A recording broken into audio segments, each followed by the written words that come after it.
दर्शनं देवदेवस्य दर्शनं पापनाशनं दर्शनं स्वर्गसोपानं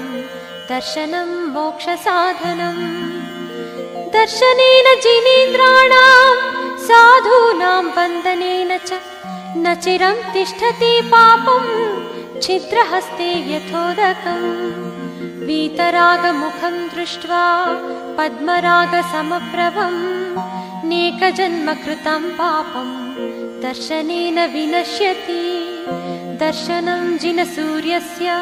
संसारध्वान्तनाशनं बोधनं चित्तपद्मस्य समस्तार्थप्रकाशनम् दर्शनं जिनचन्द्रस्य सद्धर्मामृतवर्षणं जन्मदाह विनाशाय वर्धनं सुखवारिधे जीवादितत्त्वप्रतिदर्शकाय सम्यक्त्वमुख्याष्टगुणाश्रयाय प्रशान्तरूपाय दिगम्बराय देवादिदेवाय नमो जिनाय चिदानन्देकरूपाय जिनाय परमात्मने परमात्मप्रकाशाय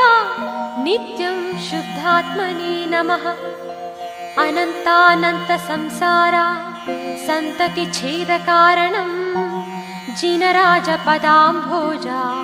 स्मरणं शरणं मम अन्यथा शरणं नास्ति